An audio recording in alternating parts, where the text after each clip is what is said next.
Kalian itu udah nggak laku di pengadilan, udah nggak dicuekin di pengadilan, karena kalian tuh kasar sama pengadilan, tidak sopan sama hakim-hakim, ngejek.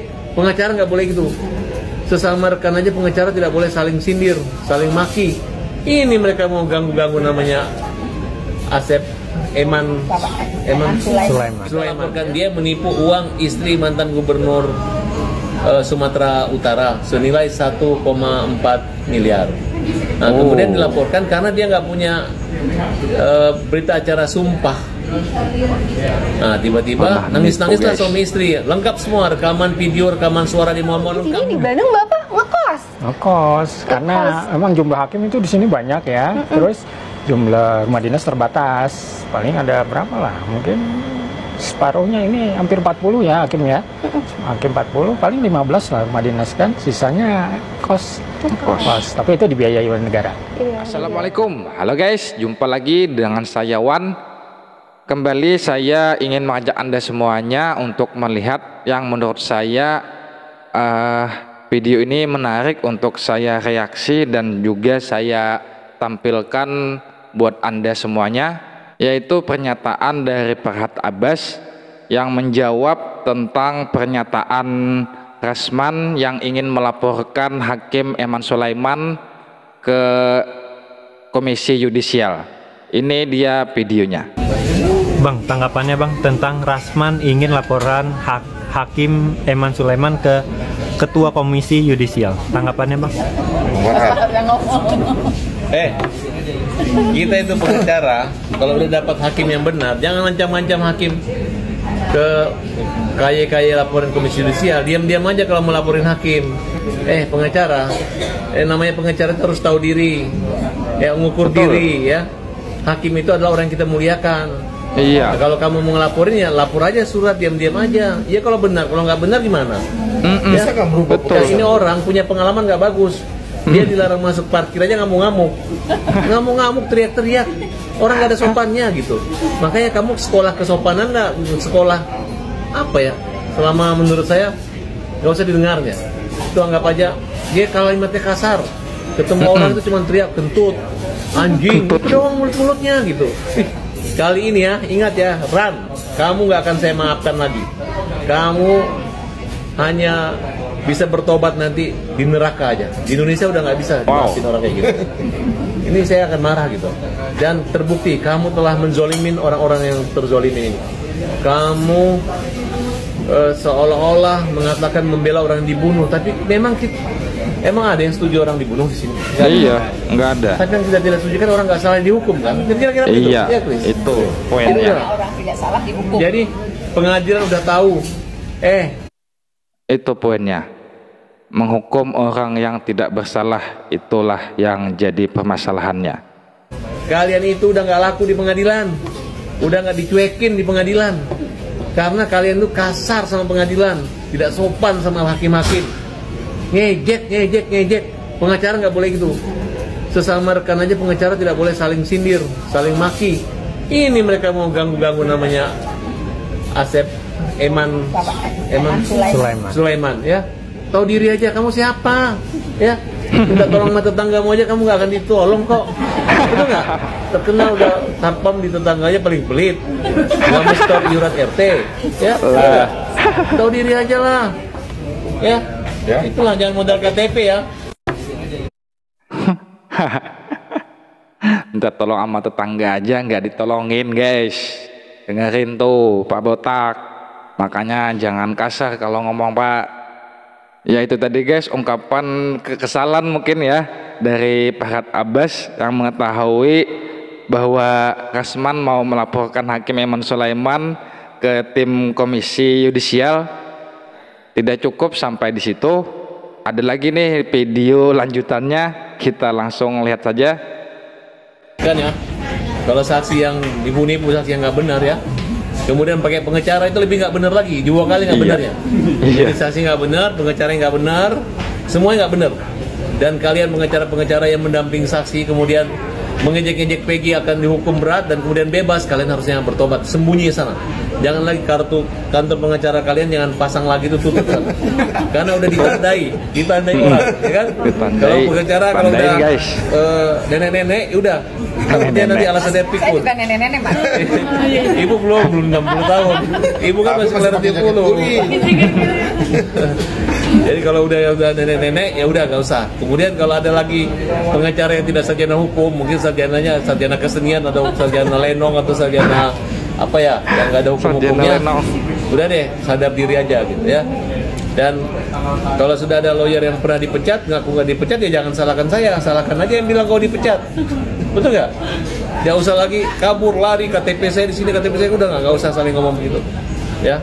Karena ada lawyer di sini, ya. Ini lawyer ini tahun 2000 berapa ya? 2019, 2018 kita pernah laporkan dia, ya Chris? Iya. Kita laporkan dia menipu uang istri mantan gubernur Sumatera Utara senilai 1,4 miliar. Nah, kemudian dilaporkan karena dia nggak punya berita acara sumpah. Nah, tiba-tiba nangis-nangislah suami istri, lengkap semua rekaman video, rekaman suara di mall lengkap. Nah, nangis-nangis termeh-meh Bombay, walaupun dia bukan bintang film Bombay sana, tapi ya itu hanya nangis-nangis termehek-mehek Bombay, guys. Sandiwaranya lah kira-kira. Nah, kemudian dikembalikan 800 juta dama ya. Kalau sekarang dia berkuar-kuar menyenggol-nyenggol saya, ya hati-hati kamu, ya. Bahwa yang penipu itu siapa, yang ganti rugi itu siapa, ya. Mau di mentang-mentang di SP3 ya, itu gara-gara karena sudah damai dihentikan kan. Tapi intinya adanya SP3 itu karena adanya perdamaian yang telah dikembalikan uangnya. Seperti yang Bapak bilang, uangnya belum lengkap, uangnya. Iya, dia waktu itu terima uang orang, habis itu dia cabut sendiri, dia berpindah ke gubernur seberang gitu. Habis itu dia hilang gitu ya, Ini ngejek-ngejek orang, surat cintanya orang dibacain nama dia. Ini lawyer atau wartawan menurut klien kami gitu. Oh ternyata dia mantan wartawan. Nah oleh karena itu sekarang mereka itu udah kalah semua sama saya. Udah di bawah saya semua nih mereka itu. Baik yang nenek maupun yang apa, yang kura-kura ninja, mereka udah kalah sama kita ya. Jadi mereka sekarang mau cari-cari siapa nih guys yang disinggung Pak Abbas ini, si kura-kura ninja itu. Kesalahan kita, mereka mau bersatu membuat aneh-aneh gitu ya. Nah, dan kepada nenek juga ya, dulu pernah ngelaporin saya menipu 10 miliar ya, mana bukti tipuannya itu ya, betul nggak? Nah kenapa? Akhirnya apa yang terjadi, udah diam-diam aja, saya ingatin aja, kalau maling jangan teriak maling, kalau lu maling aja, oke, itu aja. Ya seperti Abang Farhat ini bilang tadi, si botak itu pernah melakukan penipuan dengan uang kurang lebih berapa tadi, 1,5 miliar, dan akhirnya si botak minta damai dan mengembalikan uang yang ditipunya, yaitu tadi sekitar 800 ya.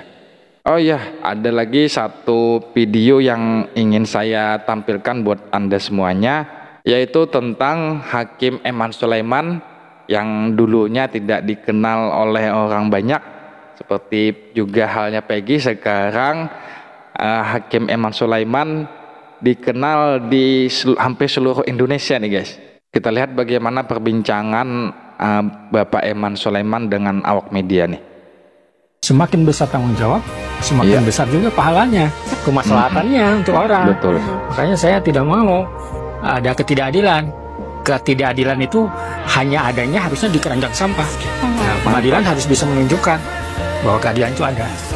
Betul, saya setuju.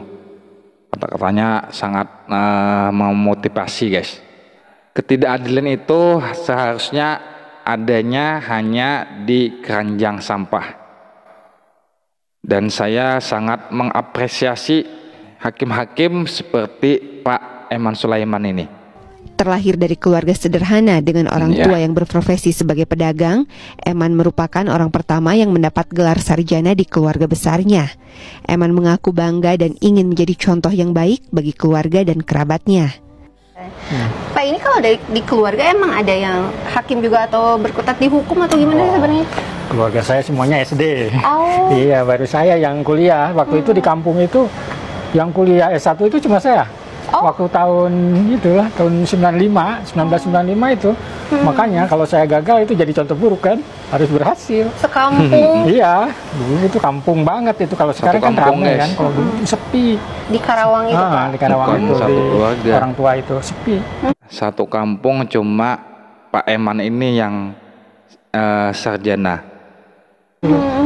Jadi emang tidak ada background Pada hukum ketika dari itu keluarga sama sekali gitu ya? Pak? Jangankan background hukum, ya tamatannya juga SD, nggak ada yang Dokter PNS dulu. juga, nggak ada di sana itu.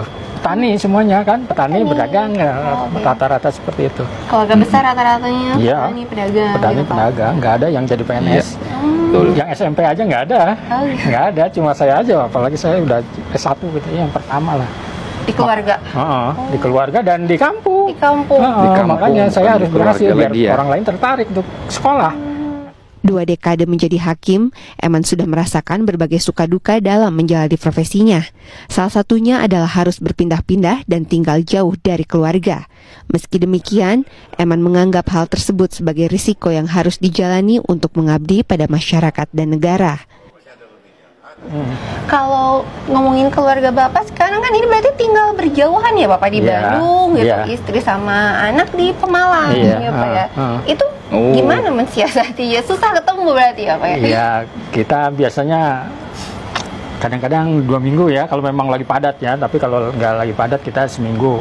Udah misalnya Jumat sore udah berangkat, gitu kan. Terus subuhnya sudah ada di sini lagi, Senin subuh. Karena kan Senin pagi udah kita beraktivitas lagi seperti biasa.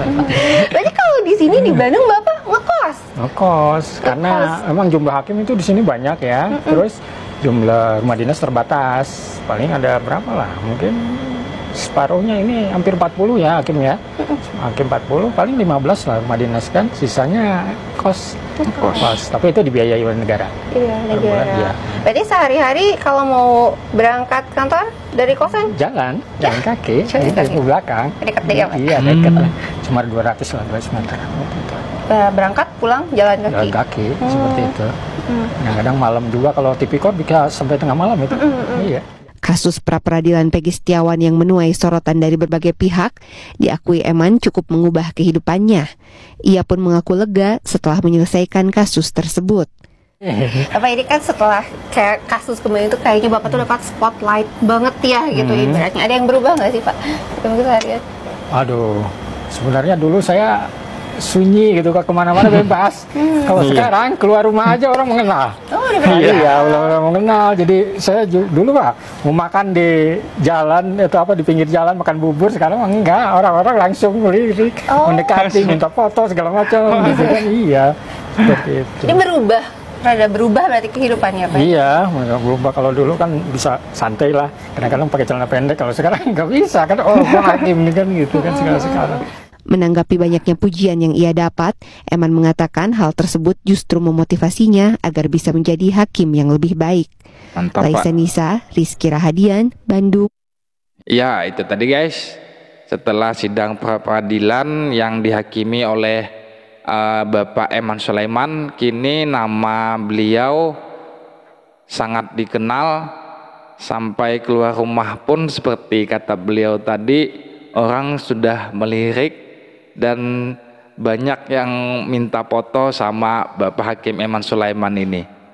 Saya juga sangat bangga dan salut sama Pak Eman Sulaiman ini. Dilihat dari wajah pun orangnya sangat sederhana, apalagi beliau kan tadi sempat bilang bahwa menuju ke sidang itu beliau hanya jalan kaki aja sekitar 200 meter, ya itu lumayan lah jauhnya ya kan guys.